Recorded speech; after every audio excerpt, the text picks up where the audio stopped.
Namo tassa bhagavato arahato samma sambuddhassa. Namo tassa bhagavato arahato samma sambuddhassa. Namo tassa bhagavato arahato samma sambuddhassa. Good evening, everyone. We'll talk about the result of killing. From Anguttara Nikaya, the Buddha said that bhikkhus, the destruction of life, killing, repeatedly pursued, developed, and cultivated, is conducive to hell. If you do destruction of life repeatedly, it's important to take note, Asi Vito, you see, doing again and again. Because you may think that if you commit destruction of life, you may go to hell like that. No, not like that. You can pay attention to what the Buddha taught. See, the Buddha said, Asi Vito, Ba Vito, Buli Kroto. So these are the terms that we need to pay attention to. So here, destruction of life, repeatedly pursued, developed, and cultivated. Cultivated means doing again and again. Because as a Buddhist, I think you may heard some of the stories from Buddhist literatures. After killing one goat, right? And he had to suffer in hell, and also after he came back from hell, he died, for 500 lifetime, as a result of killing a goat, right? So by hearing such stories, I'm not saying those stories are wrong, but stories are recorded, and they normally pay attention to the main cause, the main cause of going to hell or being killed again, for many lifetimes. But so there are many stories that even though they commit destruction of life, they are not going to hell. Even they go to heaven, right? Heaven. So there are one story in Sri Lanka, and a hunter who killed a lot of animals for his living. Then he has one son who ordained as a monk. So at the end of the last of his father's life, he let him stay in the temple. And do some good deed. As you know that as he had killed so many animals, in the last thought moment, he is going to die soon. So in his last thought moment, he saw, unpleasant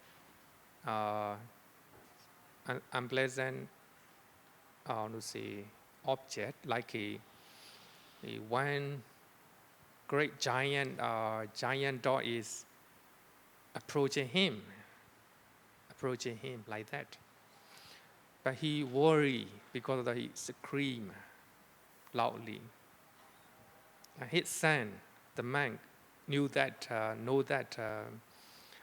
his father has, we call it the object before he died.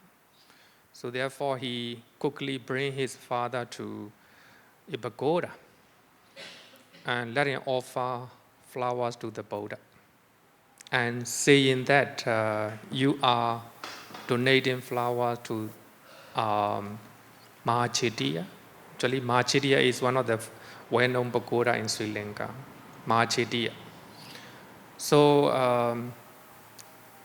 the monk, his son, bring him to the Mahachetiya, arrange offering a flower to the flowers, like a candle, incense, etc. So he make a special arrangement and told his father, so you are offering to the Buddha, you are offering flowers, candles, and incense to the Buddha. And trying to take all these good deeds as your own. Then, after offering flower, etc., to the Buddha, and he said to his son, "My son, a group of devas are fetching me to go to heaven." So the object change. So that we normally quote that story from Sri Lanka. Even though, therefore, we always say the let's talk moment is very important. So the monk arranged for his father to have a good let's talk moment. So he go to heaven. So when you look at that story, you can see that he committed a lot of killing, right? He killed a lot of countless enemies as a hunter. But before he died, he did offering to the Buddha. He got a very strong object as the let's talk moment, the object of the let's talk moment. So it doesn't mean that he will not suffer earlier, the result of earlier unwholesome deed. He will suffer anyway. So here, so therefore, when we talk about the result of unwholesome deed, it is important to understand. So therefore, I highlighted here, bhikkhus, the Buddha said, the distraction of life repeatedly pursued. You do again and again. Develop like a meditation, right? So here, the word bhavana, bhavito means, so even meditation, when you meditate for 1 hour, the whole life, it will not make any difference, right? But you have to meditate again and again, many hours, many days. Then only that meditation will take shape your life. Just like that, distraction on life, whether you kill animals or whether you kill human being. So just a few times or one time, you can try to erase or you can try to replace unwholesome actions with the wholesome one. Later we have to learn simile or sort, right? We have to, I emphasize the importance of this point because some religions, they will say you that we are sinners. We do unwholesome things. So we cannot escape from those sins, they always say. So the only way is to believe their God. So they will say like that. So if you do not have proper understanding about the result of unwholesome deed, then your mind will be shaking. You will you will believe, what they say. So they are very skillful. So they emphasize this point, So therefore, here even the distraction of life are repeatedly pursued. You have to pay attention to that. Develop and cultivate. Cultivate here is a polychrotomy, doing again and again. So if you are killing again and again, repeatedly killing, is conducive to hell. Even, so here I use the word, highlighted this one, samvataniko. It is conducive. It can be, it may be It's not a definite terms, definite term in Pali. So therefore, even though you kill, you may not go to hell. But if you are doing again and again, if it is your habit, then it is conducive to hell. Nidya Saundanika. And also, this also does talk about not only hell. If you do distress your life, it is conducive to animal realms and to the sphere of afflicted spirit, or peta, peta. We normally call it hungry ghost, right? Hungry ghost.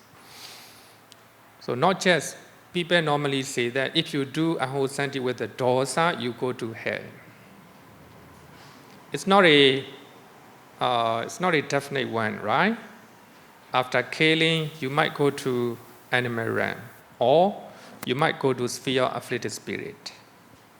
Because in Abhidhamma always say that if you do ahosanti, if you have a lobha, if you are doing ahosanti with the lobha, go to peta realm. Because of course it is a generally speaking, you become peta or a ghost near your house because of lobha, right? You attach to your family, your house because of lobha. But there are some petas, after killing they become petas. Like a Saundanikaya, we have a 21 type of petas.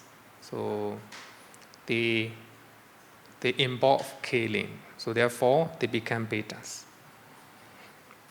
And Abhidhamma say that Abhidhamma is not from Abhidhamma, seven Abhidhamma texts. Abhidhamma teacher normally they say that if you do ahosanti with the lobha, go to peta realm. If you commit ahosanti with the dosa, go to hell. So if you do ahosanti with the moha, go to animal realm. So they always say like that. But generally talking is correct, but not a definite one, right? It's important to understand. So here, killing is conducive to go to any ahosan, awful state, right? Awful state. For one, reborn as a human being, the destruction life at minimum conduces to a short lifespan. Even though you do destruction life, you engage destruction life, because of other good deed, you were born as a human being. So as a result of destruction life or killing, you have a short lifespan. You will die when you are young, right? Some people die as a baby, right? Even as a baby. Some people have a lot of diseases. We normally say that because maybe in your past life, you might have committed killing, right? Killing. So therefore, because of good deed, you were born as a human being. You have a shorter lifespan, and you have a lot of diseases. Some people were born inborn diseases, right? Inborn diseases, like diabetes, like cancer. So they inherited from their parents. So according to maybe this teaching, because of their past life karma,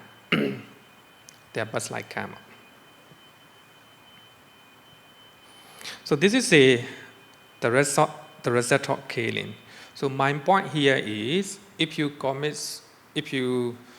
do destruction life, it will lead to awful destination, but not definitely. Not definitely. If you do a lot of good deed, you can compensate all these unwholesome deed. So therefore, it is important to do good deed. And also, most importantly, it is important not to have regret in our life after committing unwholesome deed, right? Wherever. So I conclude Panadipada killing by using one of the verses from Dhammapara. This is one of the famous one. So this Pali poem talk about non-violence in Buddhism. And Sabbe Dasanti Dandasa, all are afraid of the stick. All fear death. Sabbe Bhayanti Majuno. Comparing others with the oneself. Adinnādāna Upamankatawa. Na haneya nakati. Na haneya nakati. One should not beat or kill others.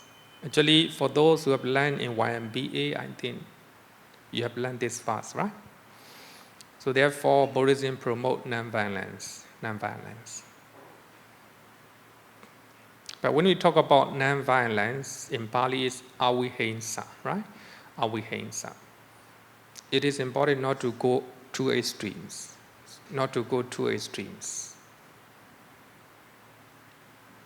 Like wearing masks, thinking that small insect will go into your mouth, then they'll be killed. These are two extremes. Maybe walking very carefully, slowly, so that you can avoid treading a small insect on the way, right? When you are cutting the grasses, grass at home, what to do, how to do. You worry that you will kill small insect in the grass, on the grass. So therefore, you do not cut the grass. So that will your house will be messy, It's a kind of going extremes. So therefore, before we talk about vegetarianism, before we talk about, voluntary death, etc., I quoted some of the self-modification practices followed by Bodhisattva, Prince Siddhartha, right? So he is very careful when he is walking, worrying that he might kill, an insect on the way. So these are extremes. And also, I will highlight here, you can be a vegetarianist. You can follow vegetarianism, but do not blame those who eat meat, right? So according to Pali Canon, the Buddha have allowed eating meat if you are pure in three aspects, right? You do not see, you do not hear, and you do not suspect that the meat is prepared because of you. The animals are killed because of you, right? Then in that way you can eat meat. So that's important to take note, right? So if you are taking a lot of logic, of course there are one Mahayana lady, he posed a question to me, very difficult question, Monks are provided non-vegetarian food. Why people want to offer meat and fish? Nowadays, right? Nowadays, people can offer vegetarian food. Why are some people would like to offer meat and fish, etc.? Actually, the way she talked to me is very gentle, reminding me not to eat meat and fish. So I say, Theravada monks, I don't want to go extremes. It is a personal choice. Okay, any question? So we are going to, we're trying to finish Panadipada killing. questions? Okay. Then Bande, I want to ask you a question. Okay. What about people who commit suicide? They kill themselves. They don't kill other people, they kill themselves. Yeah. Do they also face the same consequences as killing other people? Like short life lah, hell lah?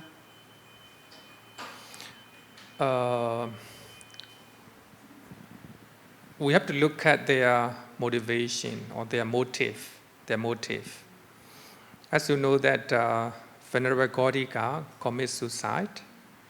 His motive is he is disgusted this samsara. So he trying to attain, he trying to achieve temporary liberation of the mind, maybe temporary concentration. So because of serious diseases, he fall down from temporary liberation of the mind. Then he tried second time, third time, fourth time, and the sixth time. But he failed to do that. Then he thought that if I die, just attaining temporary liberation in this life, then it will be illusory. It will be illusory. That means he doesn't want to go to any realm or any 31 planes. So therefore, he decided to commit suicide by cutting his neck. So there is a severe pain on his neck. Then he contemplated on this. He practiced vipassana based on the pain. Then he became an arahant. So that means we have to look at the motive. So therefore, when I make a final conclusion regarding with the suicide, number one, Buddhism do not encourage to commit suicide. Number two, if somebody commits suicide because of anger, depression, or some problem, motive is not good, right? Because of anger, disappointment to his life or maybe whatever. The motivation is not good. Volition is not good. So therefore, they may have bad consequences as a result of that. And number three is, if somebody commits suicide,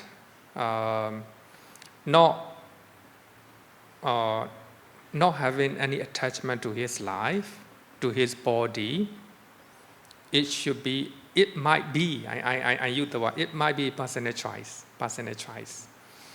Like as a soldier, right? As a soldier. If he is killing enemies with the full of anger, motive anger, then that is one aspect. Another dimension, the soldier is trying to kill his enemy, thinking about his country, the people in his country. He is defending his country, the people, citizens. And with that motive of volition, he kills enemies. Maybe when you look at that two scenarios, really different, I think. So therefore, in Jainism, not Buddhism, Jainism, killing, defending own country is, according to them, is justifiable. So it is justifiable to defend one's own country. Then I think that when you look at Buddhist teaching, I think that we have to look at the motivation or volition. If we are defending our own country, even family, our own family, some people sacrifice their life for the sake of their family, right? Family. For the sake of their children. Their motive is a compassion to their children, compassion to their family. So their motive is very, I would say that it's good, right? It's good. So it's a kind of suicide, but their motive of volition is not bad. So I want to say that. So the result of this karma may not be bad, may not be bad. Okay. Thank you, Bhante. Any question? Okay, no question. Then the second one is a stealing, adinnādāna. Adinnādāna. So we will have actually earlier we called that Chonda Sutta, right? So if you refrain from 3 bodily outside actions and 4 verbal outside actions and 3 mental outside actions, you have a purity, right? You are pure. So now second one is stealing, adinnādāna. So actually in the word adinnādāna literally means taking what is not given. No? Taking what is not given. So here, this is what the Buddha taught. He takes what is not given. He steals the wealth and property of others in the village or forest. In the village or forest. It is a stealing. It is a stealing. Taking what is not given. So therefore, some people do not want to use the word stealing. So they use the word what is not given. Taking what is not given.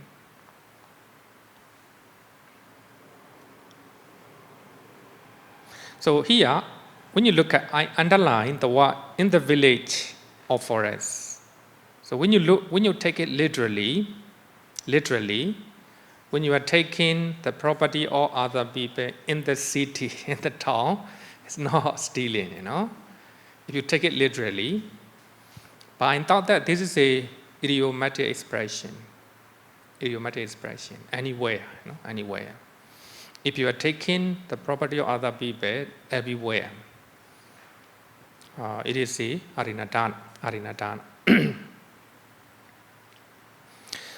Then, what is adinnādāna? So we can quote one sutta from Anguttara Nikaya. Bhikkhus, one possessing 3 qualities, is deposited in hell as if brought there. Here also, when you look at this sutta, so that means when you are committing stealing or taking what is not given, you have to go to hell. It indicates, right? We shouldn't take in that way.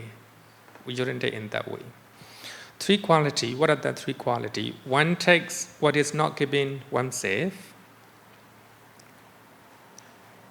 So, one take what is not given by oneself, That encourage other to take what is not given. Telling other people to steal. And approve of taking what is not given. You give approval. You are not going against, Suppose 2 people go a place and one person steal, take what is not given. Then you do not object. Then you also, in your mind, you like it. You like it. You approve. You agree to do so. So that means it's a 3 quality. So that means 3 factors of adinnādāna. One, you steal yourself. Then second, you encourage other people. Or command other people to do so. And number 3 is you agree to do so. Like a kind of signing, right? A kind of signing. You say yes, like that. When somebody discusses about stealing, you say yes, like that. So this is the approval of taking what is not given. So 3 factors. Stealing actually is the volition to take what is not given by others. Volition. So therefore, Buddhism always emphasizes the volition or motivation or motive. The motive you do, So therefore, the volition. Chetanaham bhikkhave karma vadami. The Buddha said the volition is karma. Right? Karma. Sometimes, if you are walking in a company, you are forced to do.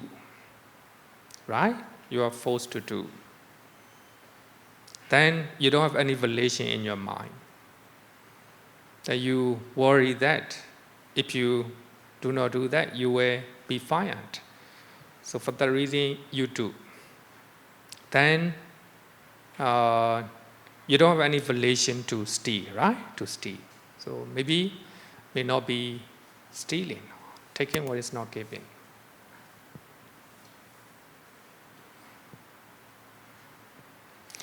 Stealing actually is the volition, motivation to take what is not given by others. There are 5 factors to complete committing adinnādāna karma. Actually here, the commentary is trying to define, if you complete 5 factors, then you are adinnādāna karma will be completed. So I think when you look at earlier sutta, it will be, I think no need to learn this one, You steal yourself or you encourage others to steal. And you agree to do that. Enough, right? Enough. So the commentary trying to give 5. Because when you are talking about unwholesome deed, we have to learn all these one, This is a commentary explanation. Number 1, must be the property of another. If you steal your own property, it's not adinnādāna. It's not adinnādāna. How about husband and wife? Husband and wife, right? Actually, you do not own fully, right? The owner of both. But if you steal, adinnādāna, If you own, if the property is your own one, then you try to steal. It's not adinnādāna, So therefore, must be the property of another person. Because one monk at the time of the Buddha, so daytime he look at one object. The nighttime I will steal it. The nighttime he go there, then he steal his own property. Then the next day he was bewildered whether he committed apathy or offenses.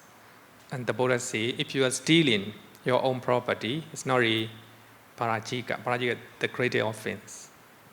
But it is still a small offense, tokata. So therefore, must be the property of another. Number 2 is perceiving as a property of another. If you think that it is your own one, then you take it. It's not a stealing. It's not a taking what is not given. So you have to know that it is the property of another person. Sometimes we are using something, right? Thinking that it is our own one. Then number 3 is very important, the thought of stealing, the volition of stealing. So motivation is very important. Number 3 is important one, motivation or the thought of stealing. Number 4 is making an effort. You make an effort to take what is not given. Even though you have volition or motivation to steal, it is of course mental unwholesome actions. But here, you need to make an effort to steal. So the last one is actual taking. Taking what is not giving, actual taking, actual stealing, So then only if you complete 5 factors, so it will be adinnādāna, akusala karma.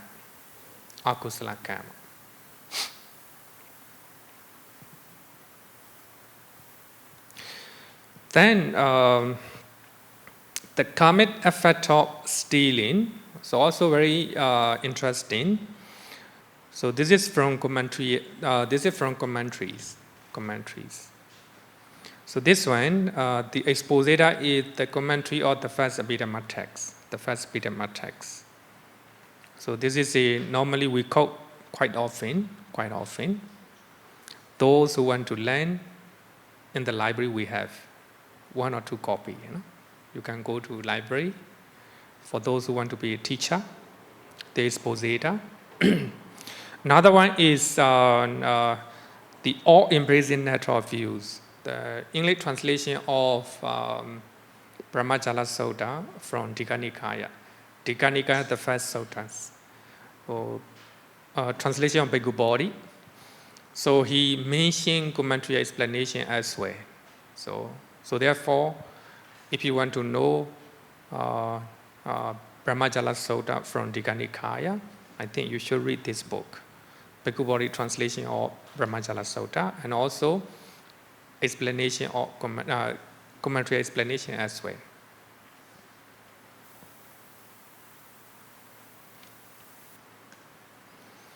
The act of stealing is less blameworthy when the article stolen is low in value.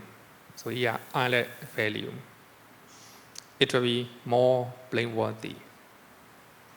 When the value is high, so if the value is high, it's more blameworthy. If the value is low, less blameworthy. Because of superior value of the article. So based on value, we decide. Your karma, we decide. Stealing a plate of food and stealing jewelry it will be quite, high, it's quite different. If you are stealing, expensive, articles, expensive object, then more blameworthy. Another one is moral qualities. The owner of property, the moral quality of the owner, the owner. This is another aspect.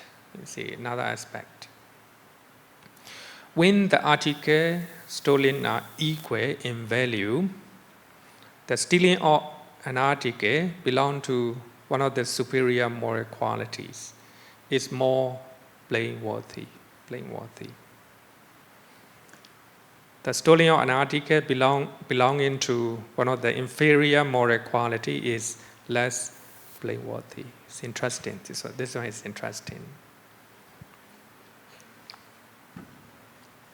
So two points, value and the quality. Here, the quality here means morality, wisdom, Sīla and Samadhi, Panya. The morality, concentration, and wisdom.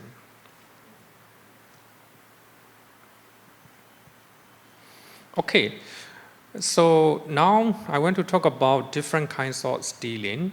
Is it just for knowledge? So if you learn different type of stealing, then you will have an idea, different type of stealing. If someone take an article with the thought of stealing, whatever method one may use, it is called taking what is not giving. You can use any method. It is also stealing. Vinaya Pitaka and its commentary mention different kinds of stealing. Normally, The commentary, when the commentary is playing, so the type of stealing, so they normally quote Vinaya Pitaka. They normally use as a reference, Vinaya Pitaka and their commentaries. Because as a monk, if you steal the property of other people, then we are defeated. So that means we no longer be a Buddhist monk. So therefore, we have to refrain from stealing. But there are some, the amount of an object, we steal. So here, number one, teyavahara, simply is theft. Stealing while owner doesn't notice. So this one is clear. Cheating by using false weight, right? And this is quite common, right? As a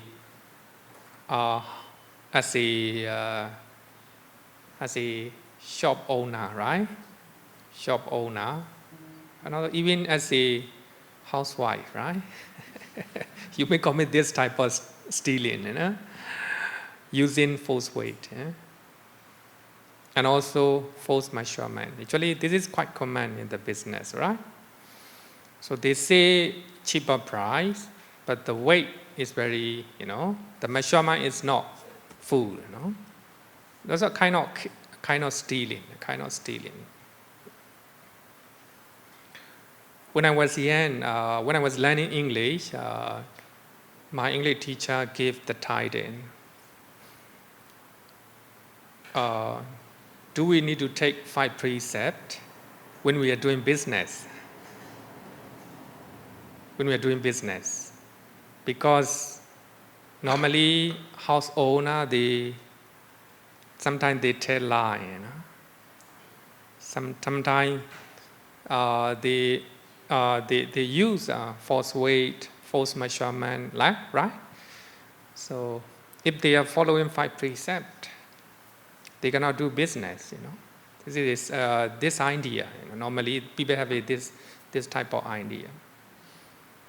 Of course, most of the students, they say, if we are taking 5 precepts, we cannot do business. So by that time, my English is not very good. I want to tell them, So because of my English, I cannot go in front of the students. Actually, if you take 5 precepts, if you're doing business, then you're trying to take 5 precepts at the same time, Maybe you may not make much benefit or profit, much profit, but in the long run, right, you will have a confidence of the people, customers. If customer believe in you, they will pay whatever amount, So therefore, but it will take time. You may not use any false weight or false measurement. You are not using artificial chemicals like that, right? Chemical like that. Then you do not tell lie. So there are some shop owner, they do not tell lie, So they will show the defects of an object. So this is one technique, When I see one online selling, one shop owner showing an defect of an object. So in this object there are some defects. So therefore he trying to reduce the amount of the price. So this is one way to persuade customers. So customer start to believe, he is trustworthy, trustworthy. He never tell lie like that. No, actually most of the businessmen normally they tell lie, Actually, if you are a true Buddhist, a good Buddhist, I think you don't need to tell lie, right? You can do business by telling the truth. But of course, you cannot make much profit. You may not be able to make much profit like other people. But you are truly happy, you know. You have a, how to say, conscience, clear conscience, right? You have a clear conscience about your business, right? So that will be, I think, it is very, it will be very helpful in your life, you know, in your life. Of course, we will not be able to do 100%. We must try, I have one student, she never tell lie. So therefore, in my mind, she is trustworthy. So whatever she say, I believe, you know. So this is she trying to keep 5 precepts, especially telling a lie. No? Okay, so number 2, taking what is not given by force. It's also a kind of stealing, right? A kind of stealing. By way of bullying, robbery, right? So burglary, etc. So you're trying to use your force, by force. When you're young, right? You're trying to bully your sister or your brother, you know, by bullying, you know. It's a kind of stealing.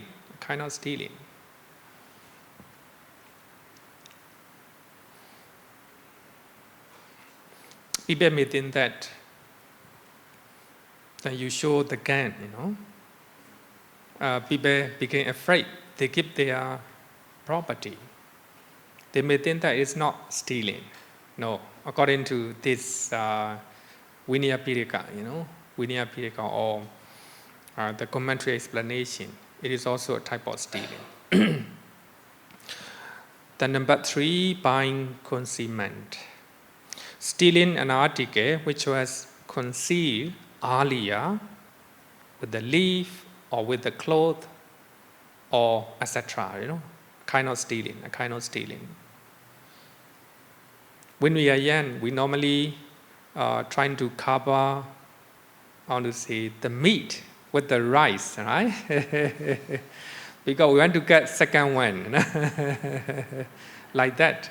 So this is a kind of stealing. Then you trying to steal with, conceal with something, you know, with the leaf or cloth, etc. Whatever, right? Whatever. Especially when you go to immigration, you know, when you are going to immigration, normally people trying to conceal their kilo, their object, right? A kind of stealing, by concealment. Then by strategy,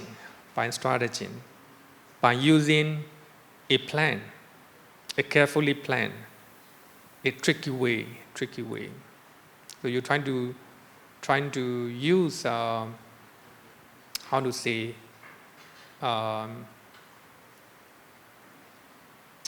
you're trying to use a very careful plan so that all the other person believe, you know. But you're trying to deceive that person. Whatever method you use, that's also kind of stealing. Tricky way. Like a forgery, right? You make a copy of the document. You do not pass master degree, that you make a forgery, copy of the master degree. Then, if the company believe that you are master degree holder, then they appoint you in their company. That's a kind kind of stealing, kind of stealing. In Singapore, some people use this method, right? They are not degree holder, then they make a false copy, then by showing that false copy, then they get a job. Stealing, kind of stealing. Stealing by changing lucky draw number. Or changing the name, changing the name. Changing the name. So suppose, so you have a lucky draw in your office. Then another person get expensive one, expensive one, maybe laptop. Then you try to change your name on it, right? So this one also kind of stealing, kind of stealing.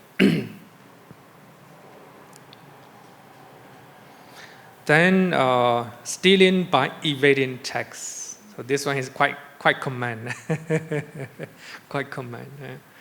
If you are a Buddhist, shouldn't evade the tax. Shouldn't evade the tax.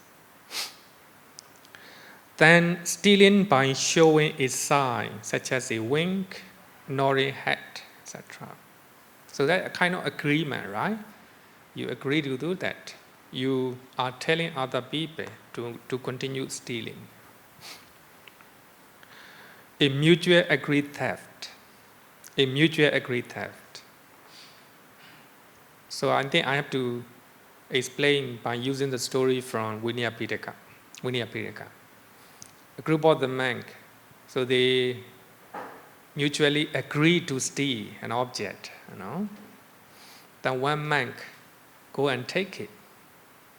And the other monk, they say that we are not taking, we are not stealing. We don't have any offenses or we don't have any apathy. So then only the one who take it, so they have a offense or apathy. Then the Buddha knew that. The Buddha say all monks, so they are defeated. They commit parajika, the high offense in the among the seven. So that means, so you all agree to steal an object. One person steal it. Also, the other kind also involved in that stealing. So that is a mutual agreed theft.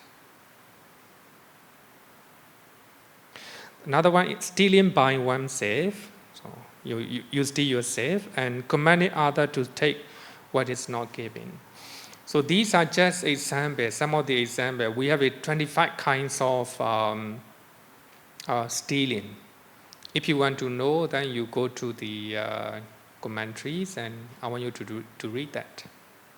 So I just want you to give, a glance of a type of stealing. Glances or type of stealing.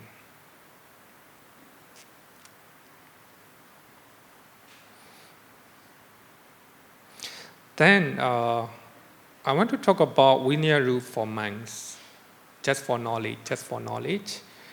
And if a monk steals an object worth 5 masaka, 25 cents, so that means 25 cents or more, it entails parajika. So parajika means the highest offense in the Vinaya Rules. He is defeated or expelled from the Sangha. He no longer be a monk. He became samanera or a lay person. So that means here, so there are some discussions about 5 masaka.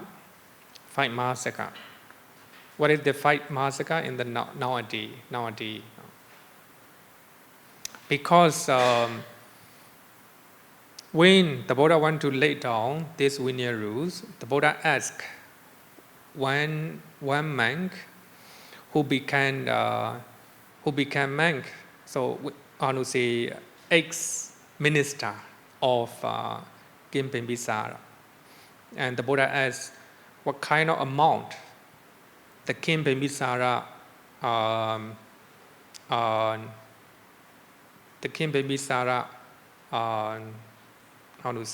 set for the, killing the one who commits stealing.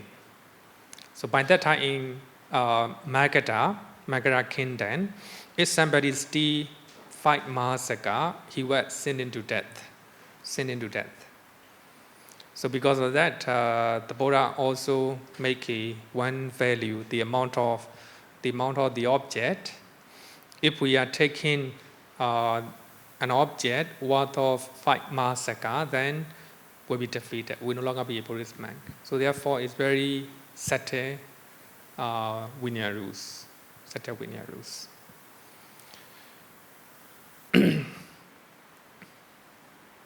So there is no offenses of adinnādāna, second parajika, if one take what is not given on following conditions. So the first parajika is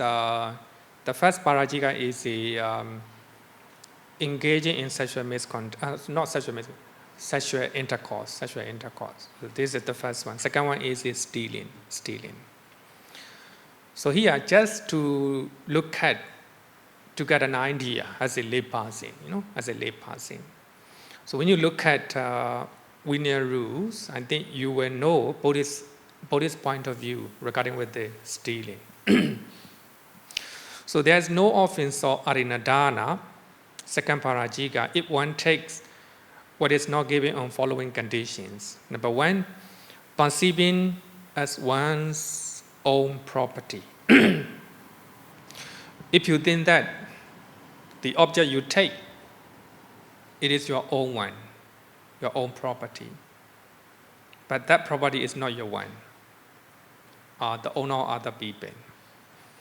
If you are perceiving is your own property, then it's not parajika. So that means it's not stealing. So that means you take an object thinking that it is your own one. It's not stealing. It's not taking what is not given, right? That's important. The second one is taking it, being friendly with owner. Important one, this one. So sometimes you may eat some food, right? And the food of your friend, you two are friendly, knowing that if you eat, your friend may not take any.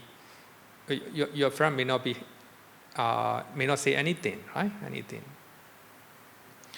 Then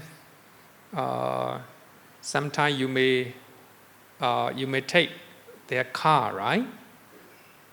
Suppose you are going to Malaysia, and you take your friend's car without informing.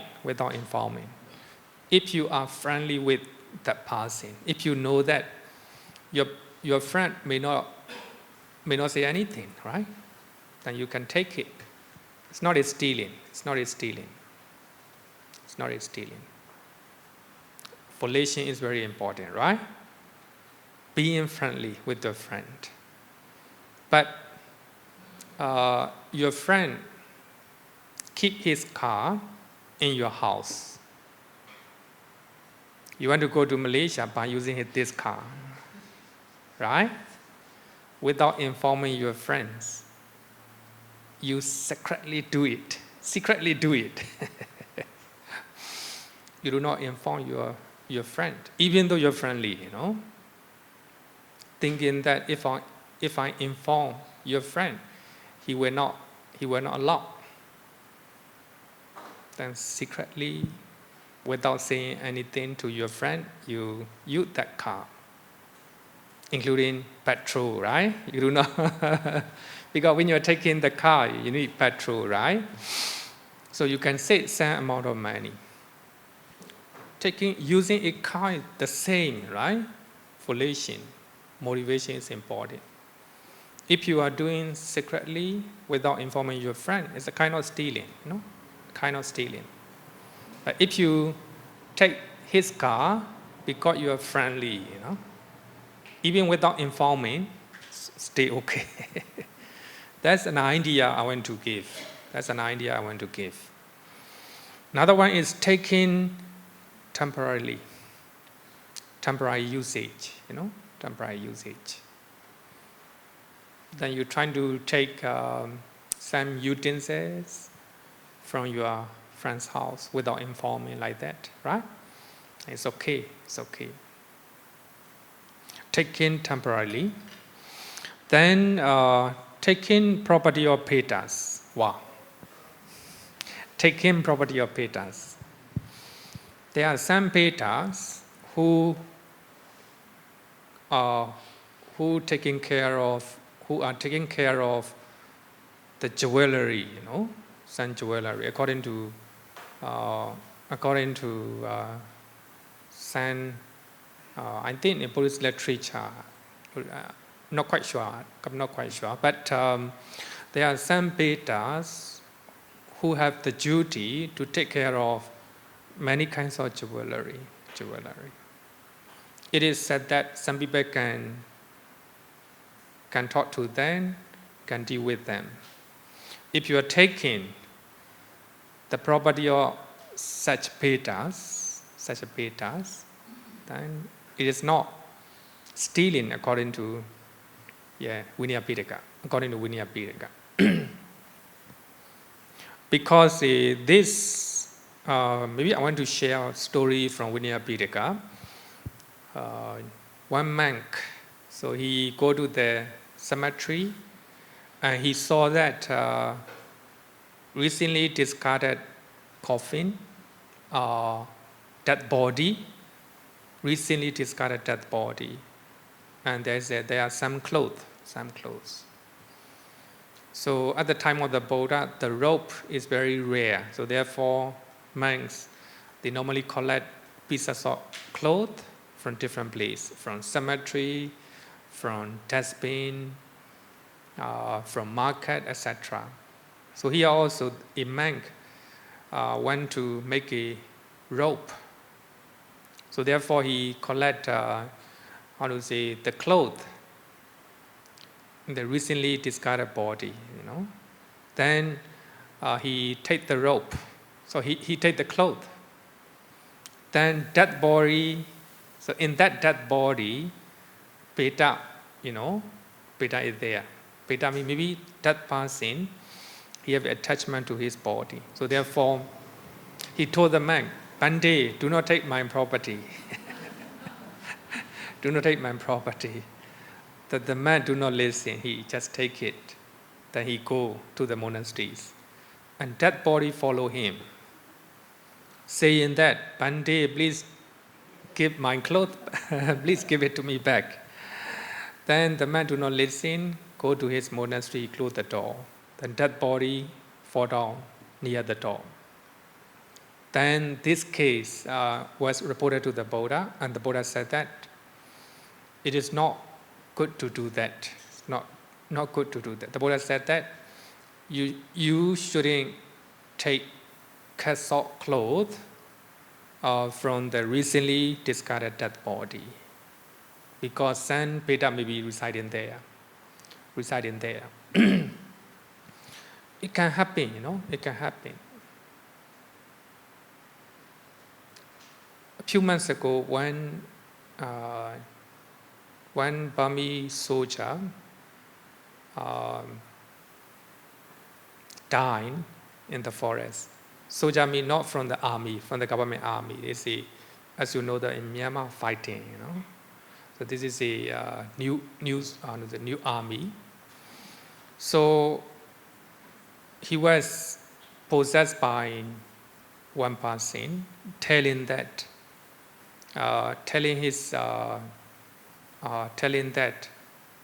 after being killed, his body is kept on the ground without burying. So there are a lot of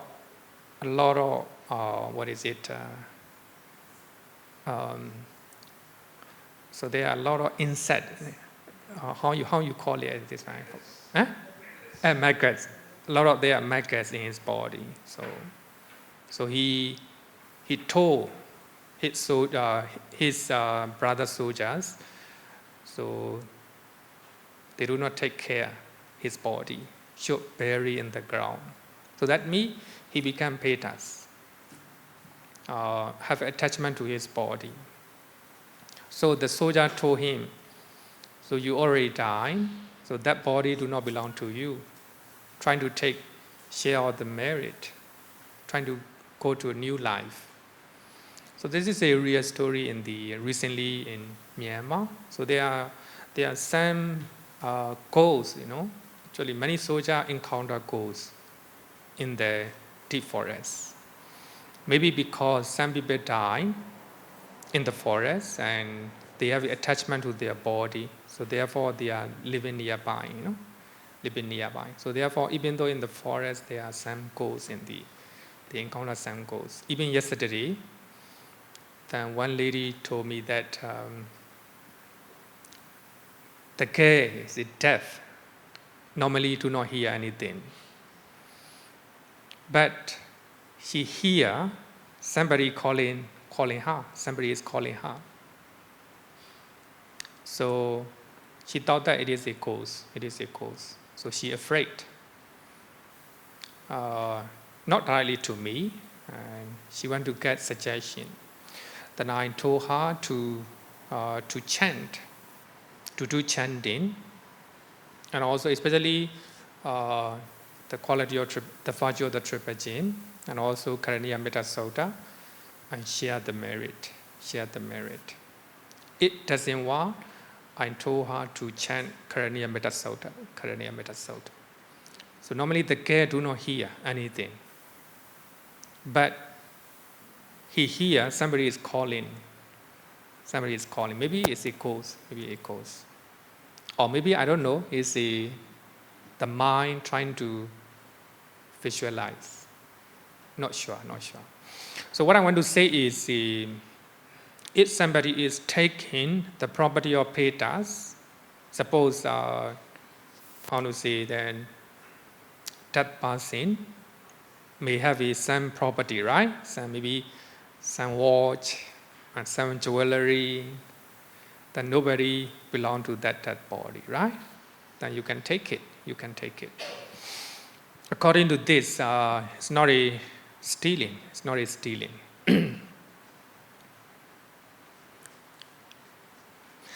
Then taking property of enemies. Wow. Actually, it talk about parajika. Parajika means very heavy type of stealing, So that means, as a human being, if you are stealing the property of enemies, it might not be very big type of stealing. Then perceiving as cast-off ones. Perceiving as a cast-off ones. So that means, so there are some object that you found on the road. But in your mind, if you think that it is a cast-off ones, you can take it. It's not a stealing. As I earlier said, that you see an object, valuable one on the road, so there are many people. Then you secretly take it. Stealing, But in your mind, you do not think that it is not a cast-off one, Somebody belong to that. If you take it secretly, that's a stealing. Even nobody around, you take it quickly, thinking that somebody will take it or the owner will come. So it's a type of stealing. Only nobody belong to that object, it is a cast-off one, then you can take it. So there are some surveys in the world. So they make a some survey in the different countries. They will put some of the one wallet, the many valuable one, and they put an address, and they put different cities, including Singapore, and the wallet in Japan, they return 100%. The other places no. Japan is very more, very, they have a very good moral contact. So whatever you lost in Japan, probably you will get it back. So actually this is about 20 years ago. But nowadays I think you can look at on the YouTube, right? On the YouTube. Some people drop money or something, but they're trying to, they're trying to make a survey, I think the country like Qatar, Bahrain, or these, this is how you call it, Mediterranean, right? Oh, Middle East. Those rich countries, they will return to you. Even some people in US, they were trying to steal it. So, of course, if you see an object, if you think that it is a convenience, you can take it. Otherwise, if you think that their owner will come back, then you quickly take it. It's a kind of stealing. It depends on your motivation, right? Then the mad person, because he is mad, he will do whatever he wish, right? So therefore, it's not type of stealing. So the first doer. So actually here we are talking about parajika, second parajika. So the heaviest offense, as in the Vinaya Rules. So that means when you look at different type of stealing in Vinaya Pitaka, I think you can get an idea, right? An idea that some things are not stealing. Okay, any question up to now?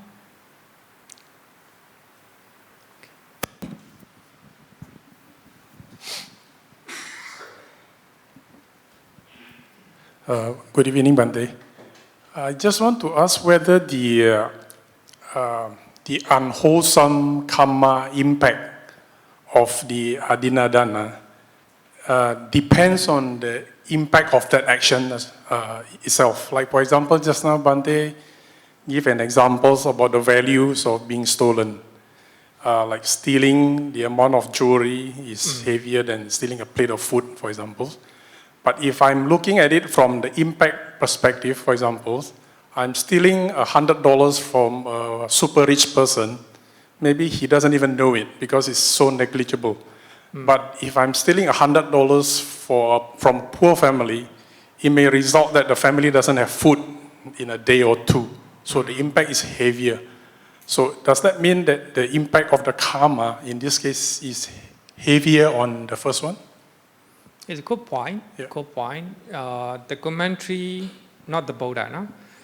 The commentary just mentioned 2 points, right? Value, and also the quality of a owner, right?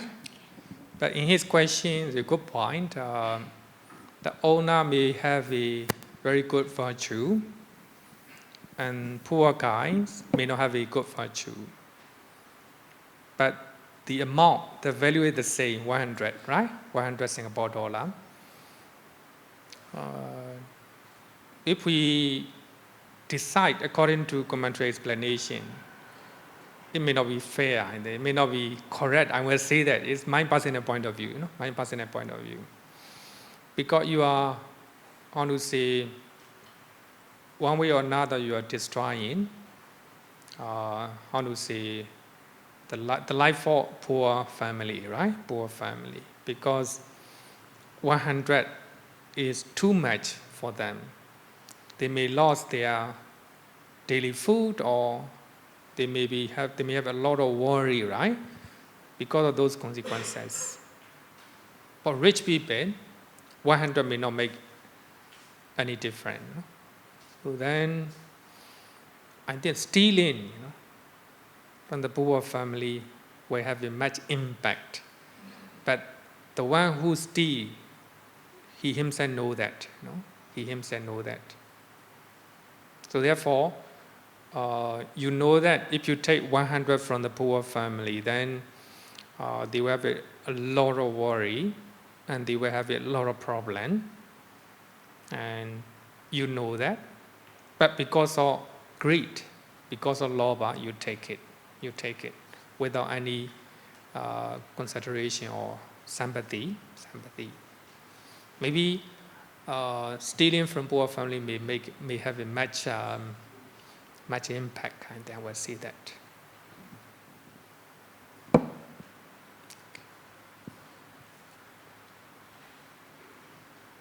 So therefore, sometimes the commentary make a general conclusion, not inclusive, all inclusive one, all inclusive one. Sometime later I will talk about some other cases. Like I think people often ask, when lay person become an arahant, within 7 days they have to ordain as a monk or nuns. If they do not ordain as a monk or nun, they will die. This is quite common, not only in Theravada, but also Mahayana. As a lay person, you become an arahant today.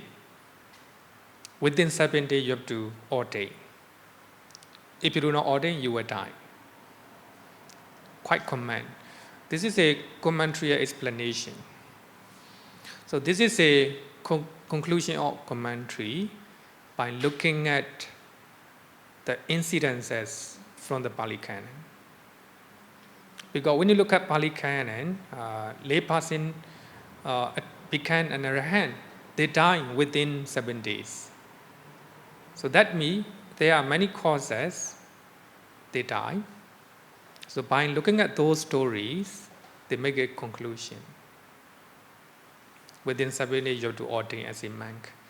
So for me, I don't like such type of conclusion because it will lead to misunderstanding.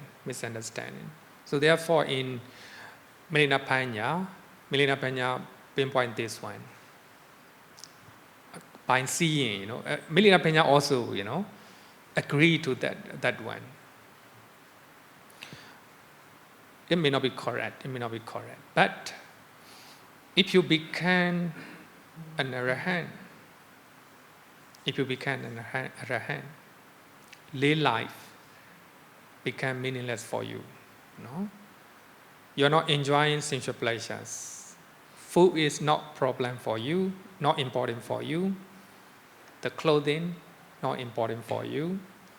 No sexual sexual intercourse. So that means your house become meaningless. So therefore, to live, a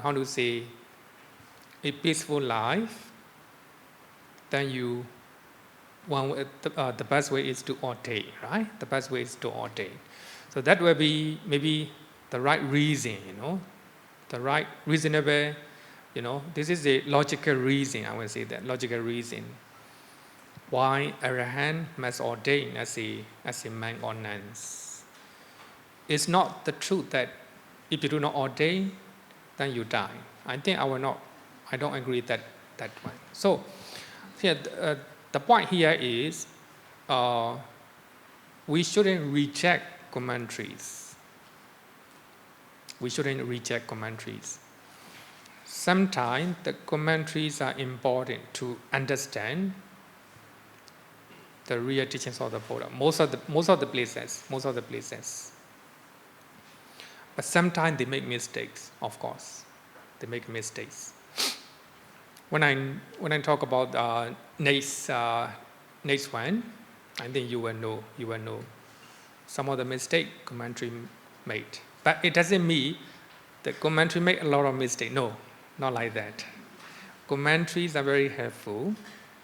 Because of that, we understand teachings of the Buddha clearly and completely. So there is one verse from one famous one in Sutta Nipada.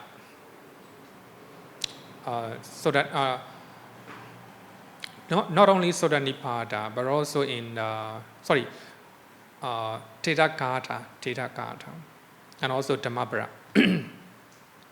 One famous one, we are chanting in Maranasati, and then the wake. Nechavata Sankhara, Upada Vayadhamino, Upachaytva Nirochanti, Tesan Upa Samosukho.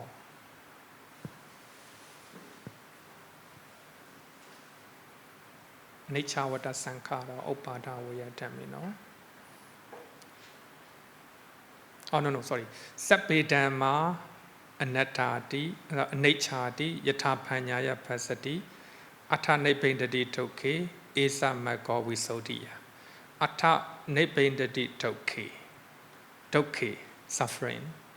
Nebendati, you become disgusted. So when you translate literally the word dukkha, it will lead to misunderstanding. So here, the word dukkha is not a suffering. You have to take not just normal suffering. You have to take all the five aggregate.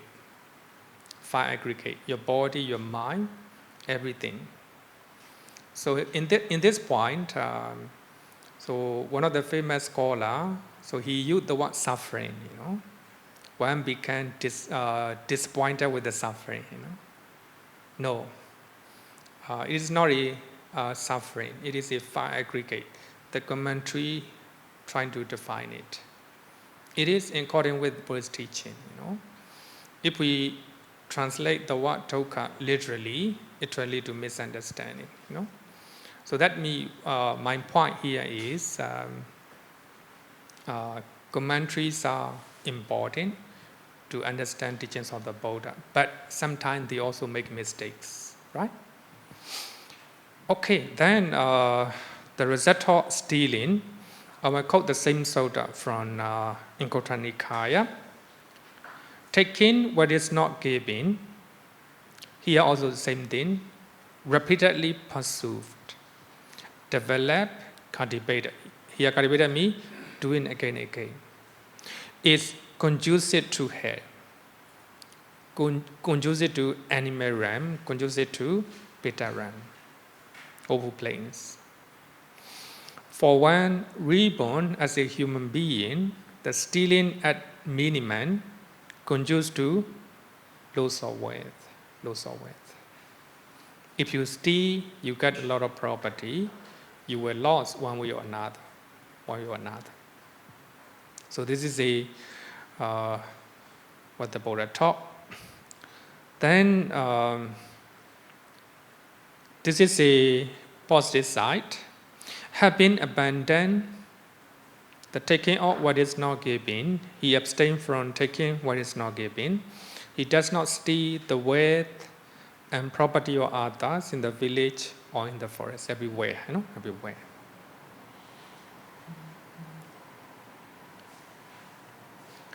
Then, this is for monks, not for lay devotees. Killing the same, Under the killing, under the destruction of life, man or lay person or monk, same. But when you talk about stealing, different, This is from Samanyaphala Sutta. Samanyaphala is the fruit of being a monk or nuns, Having abandoned taking what is not given, he abstain from taking what is not given. Here the same, Same.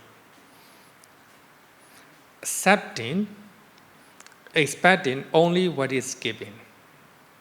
Not not like a lay person. As a monk and nun, we don't have to we have to accept and expect only what is given. So that means you are not allowed to ask for anything to someone who do not invite you. If somebody invite you, Bante, if you need anything, just let me know. We can ask. But if lay person is not talking like that, stranger, so that means stranger, you are not allowed to ask. You are not allowed to ask. So that is the life for a monk, not like a lay person. Lay person, you can ask. You can ask somebody or your relatives, right? But what we can ask, our parents, we can ask from our parents. So therefore, when I was young, I quite often asked my parents because at the time, not so many supporters. So therefore, for our expenses, we have to ask our parents, not the strangers, not the lay person. But if somebody say, Bande, whatever you need, just let me know, then you can ask anytime. In Burmese tradition, we have this idea. People normally sponsor, we can say that people normally sponsor ordination. Suppose at the age of 20, I have to ordain as a monk. Then one family will sponsor every expenses, and they will invite wherever I need, anytime, the whole life, because they already invited. So I can ask to that family. So therefore, we have to accept and expect only what is given. Even shouldn't expect something that is not given, not given. He lived in honesty with a pure mind, must be honest. So regarding with taking what is not given, this is a guideline for monks, not like a lay person, right? Not like a lay person. Regarding with the stealing, adinnādāna, monks and lay person different. Regarding with the killing, no different. Killing is killing whether you are man or lay person or monk. Here also different from lay person. As a lay person, so you can you have to refrain from sexual misconduct. But as a monk, we have to refrain from any type of sexual activities. So that is the difference between lay person and monk. So later we will talk about it. So now, maybe one question if you want. Okay. Please take. Is cheating considered stealing? Cheating? Cheating. That means you cheat somebody and all that. So is this also a form of Stealing. Stealing, yeah. Oh yes, of course. If you are taking something by way of cheating from somebody, it's a kind of stealing. Yeah. A kind of cheating, yeah. Thank you, Bante. Okay, so let's call it a day.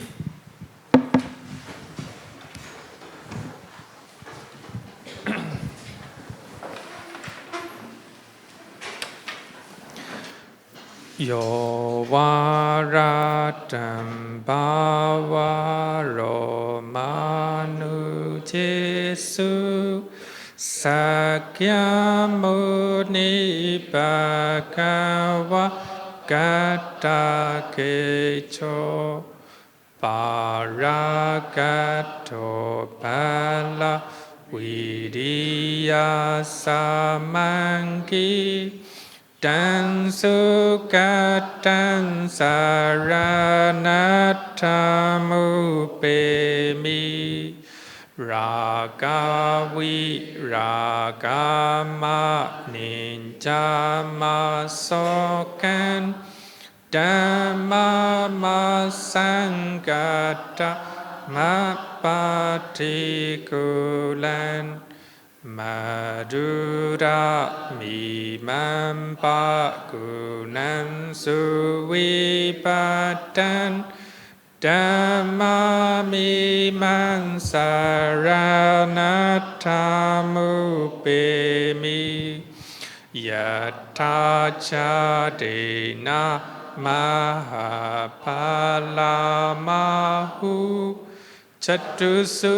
สุสีสุปุริสายุเกสุอัตถาจาโปกาลาธัมมาตัสสะเตสังฆามิมังสารนัตถามุเป